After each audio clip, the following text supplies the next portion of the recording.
जय माता दी, जय माँ कामाख्या, माँ भगवती जगत जननी आद्य शक्ति भवानी, अल्हादिनी शक्ति, कष्ट निवारिणी, दुख निवारिणी, महिषासुर मर्दिनी, चंडमुंड नाशिनी, सिंहवाहिनी, क्लेश नाशिनी, पाप नाशिनी, दुरितापहारिणी, शत्रु संग विधारिणी, सभी को सुखी रखे, स्वस्थ रखे, प्रसन्न रखे, यश दे, कीर्ति दे, मान सम्मान दे, ऐसी कामना हम माँ जगत जननी से करते हैं। जिस मनुष्य के जीवन में काल सर्प योग होता है उसे पूजा पाठ प्रति वर्ष कराना चाहिए, पर उसे ये मालूम नहीं होता है कि वो पूजा पाठ किस प्रकार से कराए, किस पंडित जी के पास जाए, किसी एक्सपर्ट के पास जाए तो एक्सपर्ट को कैसे ढूंढे और वो खुद भी कैसे महसूस करे कि ये कालसर्प दोष की पूजा हो रही है, अधूरी पूजा करी कि पूरी पूजा करी, ये भी ज्ञान होना जरूरी होता है। या फिर किसी मनुष्य को पितृदोष हो गया, सर्प का श्राप हो गया, राहु केतु का श्राप हो गया, तो उसकी पूजा में कितना समय लगता है, ये एक मामूली सा ज्ञान हर मनुष्य को होना चाहिए, जिसका कालसर्प दोष हो या मंगल दोष हो या सर्प दोष हो। तो कालसर्प दोष किसी भी प्रकार का हो, उसकी पूजा एक ही प्रकार की होती है, और वह पूजा जो है नाग पंचमी के दिन प्रत्येक वर्ष कराना ही कराना चाहिए। या फिर नाग पंचमी के दिन यदि आप चूक गए किसी भी वजह से, आपके यहाँ सूतक पातक होने की वजह से, या परिवार में किसी की मृत्यु होने की वजह से, परिवार में कोई बच्चा उत्पन्न होने की वजह से, आपके कार्य की वजह से या बीमारी दुखी की वजह से यदि आप चूक जाते हैं तो आपको सोमवती अमावस्या के दिन यह पूजा कराना चाहिए, या शनिवारी अमावस्या के दिन यह पूजा करवाने से बहुत फायदा होता है। अब ये पूजा कैसे कराते हैं, किन किन नक्षत्रों में कराना चाहिए, उसका पूरा विधान हम आपके सामने रख रहे हैं, ताकि आपको ज्ञान हो सके कि आप कालसर्प दोष की पूजा कराएं तो कब करवाएं।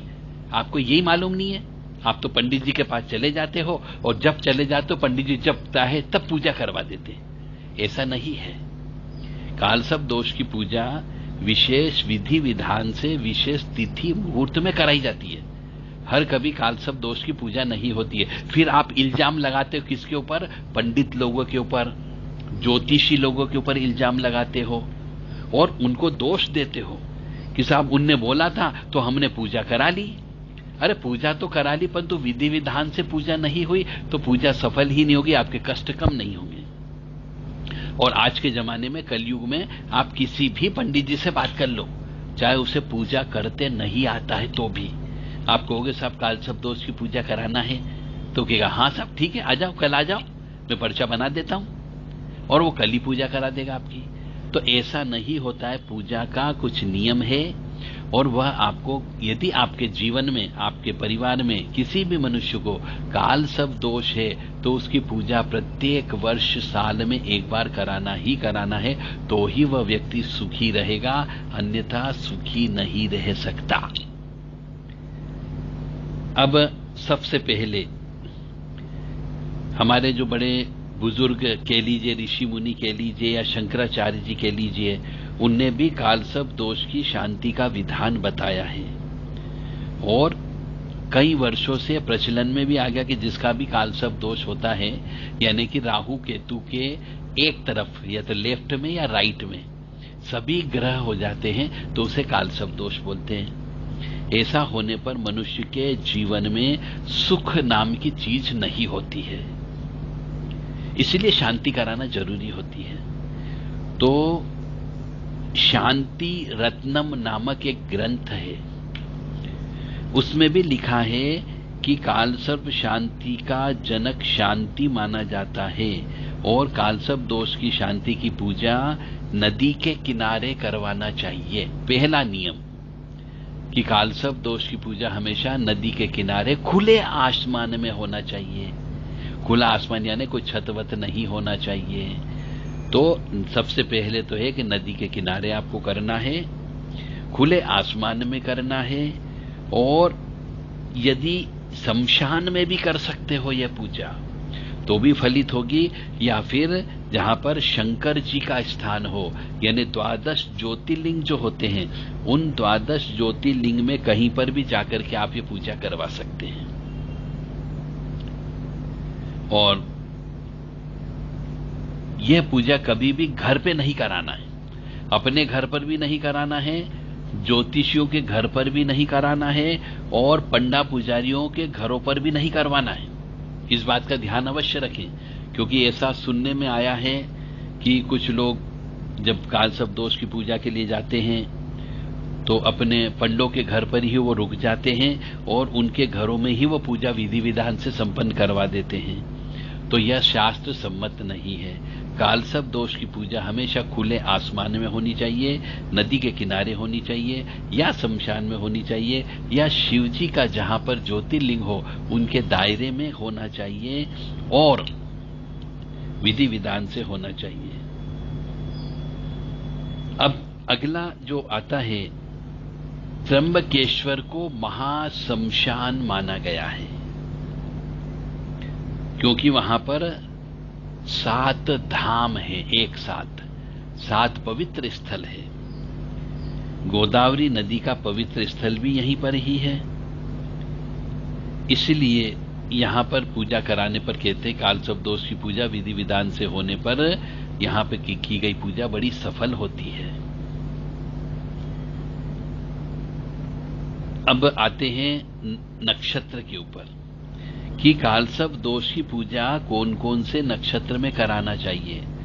कभी हर किसी नक्षत्र में पूजा नहीं होती है, तो इसके लिए यह बताया गया है शास्त्र में कि कालसर्प दोष की पूजा अश्विनी नक्षत्र में कराना चाहिए, रोहिणी नक्षत्र में कराना चाहिए, आद्रा नक्षत्र में करा सकते हो, पुनर्वसु नक्षत्र, पुष्य नक्षत्र, अश्लेषा नक्षत्र, मघा नक्षत्र, उत्तरा, दोनों उत्तरा में उत्तराषाढ़ा और उत्तरा फाल्गुनी, हस्तस्थ नक्षत्र, श्रावणी नक्षत्र, अनुराधा नक्षत्र, घनिष्ठिका नक्षत्र और शतभिषा नक्षत्र और रेवती नक्षत्र। ये 16 नक्षत्रों में से कोई भी एक नक्षत्र हो तब ही पूजा कराना चाहिए। ऐसे कालसर्प दोष की पूजा जो है, ये तो 16 नक्षत्र बता दिए गए हैं, इसके बावजूद भी विशेष जो होते हैं वो होते मूल नक्षत्र जो होते हैं 5, उन मूल नक्षत्रों में हो तो बहुत अच्छी बात होती है। यह पूजा कम से कम विधि विधान से यदि कोई व्यक्ति करता है तो 3 घंटे की पूजा होगी। यदि इसके पहले कोई पूजा करा दे तो मान के चलना अधूरी पूजा करवाई गई है। एक दिन में यह विधान पूरा हो जाता है, एक दिन से ज्यादा नहीं लगता है। इसमें राहु की प्रतिमा को कलश पर स्थापित करके पूजा प्रारंभ की जाती है। इसमें 9 नाग रखे जाते हैं और 9 नाग में सभी के नाम की पूजन अर्चन की जाती है। और राहु को जो पसंद होते हैं अनाज, 10 धान्य, हवन सामग्री, पिंड, ये सब तैयार करने के बाद पूजा संपन्न होती है। इस पूजा में पहले संकल्प लिया जाता है, गणपति पूजन होता है, पुण्यवाचन किया जाता है, मातृका पूजन किया जाता है, और जब भी मातृका पूजन करते हैं तो नांदी श्राद्ध करना ही करना अनिवार्य होता है। यदि कोई पंडित जी आपसे इस पूजा कराते समय, यानी कालसर्प दोष की शांति की पूजा कराते समय नांदी श्राद्ध नहीं करवाए तो मान करके चलना आपकी पूजा अधूरी रह गई है। 9 ग्रह पूजन कराना चाहिए, होम हवन, ये सब बातें इसकी शांति विधान की महत्वपूर्ण है। ये हर व्यक्ति को याद रखना है जो भी कालसर्प दोष से युक्त है और पूजा करवाता हो। पंडित पे विश्वास मत करिए, क्योंकि पंडित जी लोग आजकल पूर्ण ज्ञान वाले नहीं मिलते हैं, अधूरे ज्ञान वाले मिलते हैं और आपकी पूजा व्यर्थ हो जाती, समय व्यर्थ होता है और पैसा भी बर्बाद हो जाता है। तो जब भी ये पूजा कराएं तो ब्राह्मण के लिए वस्त्र अवश्य लेकर के जाना चाहिए, स्वयं के लिए भी नए वस्त्र पहन करके ही पूजन अर्चन करना चाहिए। और इसमें अपनी श्रद्धा अनुसार पंच धातु का दान अवश्य देना चाहिए। सोना, चांदी, तांबा, पीतल, अभ्रक, ये अवश्य अपनी सामर्थ्य के अनुसार, अपनी कमाई के अनुसार दान अवश्य देना चाहिए। परंतु आप ये पूजा कब करवाते हो? जब आप कंगाल हो जाते हो, जब आप कालसर्प दोष आपको पूर्ण रूप से डस लेता है, उसके बाद आप पूजा कराने के लिए दौड़ते हो कि साहब इस ज्योतिषी ने बोला है हमें पूजा करवाना है, ये तांत्रिक ने बोला पूजा करवाना है। तब आप ठन ठन गोपाल हो जाते हो, आपके पास पैसा ही नहीं होता कि क्या आप दान दोगे। और जब आप दान नहीं दे सकते हो तो पूजा व्यर्थ हो जाती है, क्योंकि पूजा का मतलब ही दान देना होता है। दान से पाप कटते हैं और पाप से सुख की प्राप्ति होती है। तो जब आपके पास पैसा ही नहीं होगा दान देने के लिए, सिर्फ आप पंडित जी को अब पंडित जी की दक्षिणा दे दोगे, परंतु जो अन्न का दान देना चाहिए, 7 प्रकार के अनाज का दान देना चाहिए, 5 प्रकार की धातु का दान देना चाहिए, गोदान इसके अंतर्गत लगता है, यदि वो नहीं दे पाओगे तो आपकी पूजा अधूरी मानी जाती है, उस पूजा का फल प्राप्त नहीं होता है। तो आप जब भी पूजा के लिए जाएं, पर्याप्त पैसा इकट्ठा करके ही जाना चाहिए। और संतान प्राप्ति के लिए यदि आपकी कालसर्प दोष की वजह से संतान उत्पन्न नहीं हो रही हो, या संतान गर्भ में आने के बाद मर जाती हो, तो उसके लिए नारायण नाग बलि का विधान होता है। यह अवश्य कराना चाहिए यदि संतान नहीं हो रहा हो कालसर्प दोष की वजह से। तो अब कालसर्प दोष की शांति का जो विधान है, जो मैंने आपको बताया, इसके साथ साथ राहु के अधिदेवता काल और प्रत्याधिदेवता सर्प हैं, उनको भी आह्वान करके बुलाया जाता है। शांति कर्म जब भी करते हैं तो उसके अधिदेवता प्रत्याधिदेवता की पूजा भी अवश्य करना चाहिए। राहु, काल और सर्प तीनों की पूजा करना चाहिए, मंत्र जाप करना चाहिए, दशांश होम करना चाहिए, ब्राह्मण भोजन कराना चाहिए, दान करना अत्यंत आवश्यक है। मैं फिर कह रहा हूं, कोई भी पूजा कराएं उसमें दान देना अत्यंत आवश्यक होता है। बिना दान के पूजा अधूरी मानी गई है। काल सर्प को नाग दोष मान करके नाग बलि एवं नारायण बलि भी पूजा कराना चाहिए।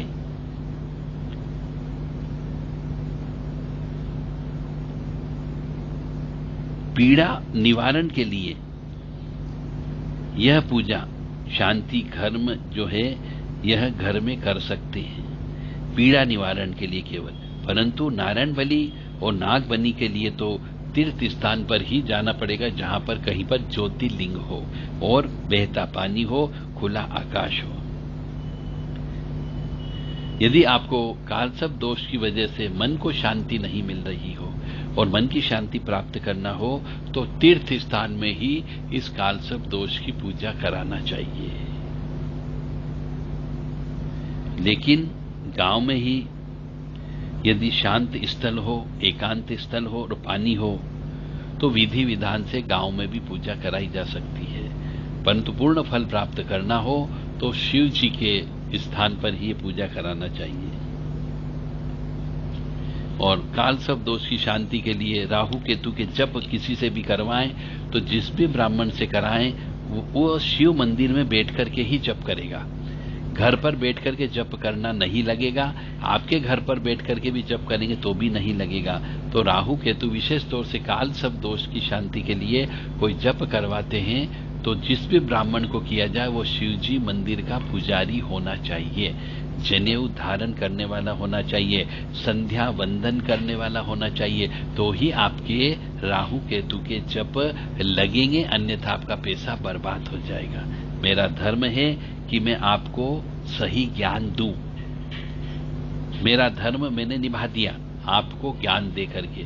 अब इस ज्ञान का जिंदगी में आप प्रयोग करोगे या नहीं करोगे ये आपके ऊपर निर्भर करता है।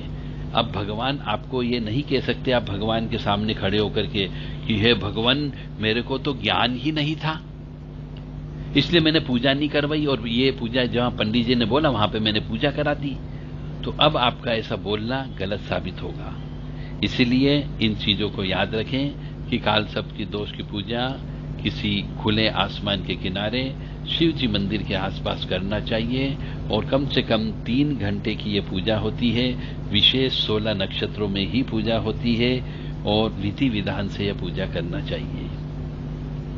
इसके शांति प्रयोग के लिए जैसा मैंने बताया है कि पहले संकल्प लिया जाता है, यानी कि गणेश जी का आह्वान करेंगे, शांति सूक्त का पाठ करेंगे, शिखा बंधनन किया जाता है, आचमन किया जाता है, प्राणायाम किया जाता है, तिलक लगाया जाता है और सभी देवी देवताओं का आह्वान करके नमस्कार किया जाता है। उसके बाद में संकल्प लेते हैं। संकल्प लेने के बाद में ऋषि न्यास करते हैं, कराधी न्यास किया जाता है, पादान न्यास किया जाता है, बीज का न्यास किया जाता है, फिर राहु महाराज, केतु महाराज, इनका ध्यान किया जाता है।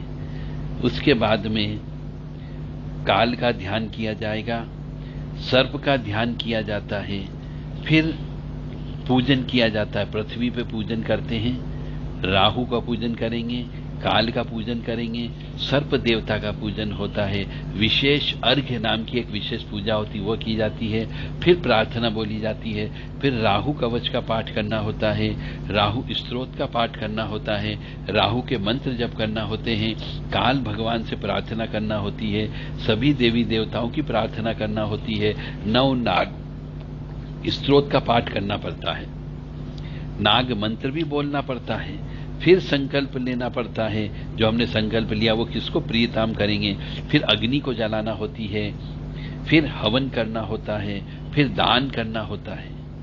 इस प्रकार से ये बहुत लंबी पूजा होती है। इस पूजा में पूर्व, पश्चिम, उत्तर, दक्षिण, आग्नेय कोण, नैऋत्य कोण, वायव्य कोण और ईशान कोण, इन सबके देवी देवता का भी आह्वान करके पंचोपचार पूजा करके हवन किया जाता है। जय माता दी, जय मां कामाख्या। इस प्रकार से आपको यह काल सर्प दोष की पूजा का विधान मैंने बता दिया है। यदि इस पूजा से कम पे कोई विधान करता है तो मान के चलना आपकी पूजा अधूरी रही है। मेरा धर्म था आपको ज्ञान देना। मैंने अपने इष्ट देवता के आदेश के मुताबिक आपको ज्ञान दे दिया। अब आपकी जिम्मेदारी है कि यदि आप या आपका परिवार, कोई भी व्यक्ति काल सर्प दोष से पीड़ित हो तो उसकी पूजन अर्चन कैसे कराना चाहिए वह ज्ञान अब आपको हो गया है। मां भगवती जगत जननी आपको सुखी रखे, स्वस्थ रखे, प्रसन्न रखे और सही तरीके से पूजा पाठ कराने के लिए आत्मसंबल प्रदान करें और सद्बुद्धि प्रदान करें, ताकि आप किसी व्यक्ति के जीवन में यदि काल सर्प दोष है तो उस दोष से आप काफी कुछ हद तक पूजा पाठ करके, दान धर्म करके, जप तप करके उसके प्रभाव को कम कर सकते हो या उसके प्रभाव को झेलने की शक्ति अपने शरीर में पैदा कर सकते हो, विल पावर पैदा कर सकते हो, ताकि आपके पास यदि कोई कष्ट आता है तो उस कष्ट को सहन करने की शक्ति आपको मिल सकती है। ओम नमः शिवाय, ओम नमः शिवाय, ओम नमः शिवाय। ओम ब्रह्मणे नमः, ओम ब्रह्मणे नमः, ओम ब्रह्मणे नमः, ओम विष्णवे नमः, ओम विष्णवे नमः, ओम विष्णवे नमः। ओम अनंतम वासुकीम शेषम पद्मनाभम च कम्बलम शंखपालाय च करकोटकम तक्षकम च कालिये। यह 9 नाग स्तोत्र है, इसका भी पाठ करना ही करना है काल सर्प दोष वाले मनुष्यों को। और चूंकि ग्रहों की बंधन हो जाता है काल सर्प दोष में, तो उन ग्रहों की शांति के लिए भी आपको 9 ग्रह शांति का मंत्र की माला जप करना ही करना चाहिए। ओम ब्रह्मा मुरारी त्रिपुरांतकारी भानु शशि भूमि सुतो बुधस्य गुरुश्च शुक्र शनि राहु केतवे सर्वे ग्रहा शांति करा भवंतु। इस प्रकार आपको ये 2 मंत्रों की रोजाना सवेरे शाम माला जप करना अनिवार्य होता है। जय माता दी, जय मां कामाख्या।